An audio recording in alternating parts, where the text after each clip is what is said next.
అసలు ఈ అమెరికాలో ఎప్పుడు వర్షం పడుతుందో, ఎప్పుడు ఈ ఎండ కాస్తుందో, ఎప్పుడు చలేస్తుందో మనమైతే గెస్ చేయలేము. ఈ రోజైతే మేము బయటకైతే వెళ్ళాము. తిరిగి ఇంటికి వస్తున్నప్పుడు అయితే మొత్తం వర్షం అన్నమాట.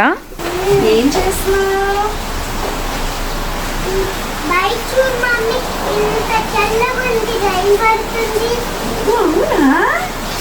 ఎంజాయ్ చేస్తున్నావా? Okay, enjoy. మమ్మీ మిర్చి బజ్జీ వేస్తావా? మిర్చి బజ్జీ కావాలా? ఎందుకు మిర్చి బజ్జీ? ఈ సమ్మర్లో తింటే బాగుంటుందని. ఈ క్లైమేట్లో తింటే బాగుంటుందనా? ఓకే, అది సంగతి. బయట క్లైమేట్ కూల్గా ఉండేసరికి మా పొట్టి దానికైతే మిర్చి బజ్జీ కావాలంటుంది. దాని వంక అయితే చెప్తున్నాను కానీ ఈ క్లైమేట్లో మనం కూడా అదే కోరుకుంటాం కదా.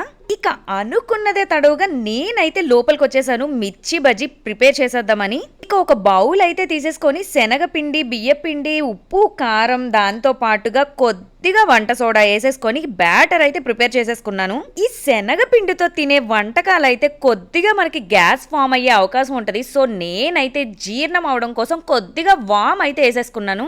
ఇక బ్యాటర్ అయితే కలిపేసుకున్న తర్వాత పక్కన పెట్టేసి మిర్చీలు అయితే తీసేసుకున్నాను.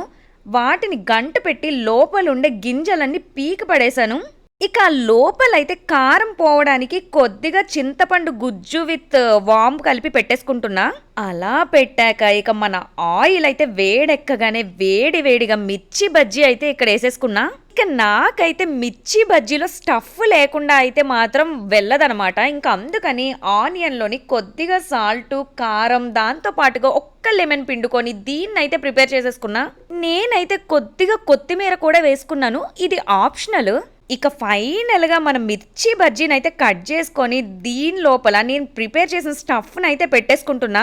అంతేనండి, ఎంతో యమ్మీగా ఉండే మిర్చి బజ్జీ అయితే రెడీ అయిపోయింది. ఒక పక్క అయితే వర్షం, మరో పక్క అయితే వేడి వేడిగా మిర్చి బజ్జీ. బాల్కనీలో కూర్చొని వర్షాన్ని చూస్తూ ఈ మిర్చి బజ్జీ తింటుంటే అబ్బబ్బబ్బా ఉందండి అసలు. మా వాళ్ళైతే చూడండి ఇక్కడ లొట్టలు వేసుకుంటూ మరి తినేస్తున్నారు. మరో వీడియోతో మీ ముందుకైతే వచ్చేస్తాను. అంతవరకు అయితే మిర్చి బజ్జీని చూస్తూ ఎంజాయ్ చేయండి.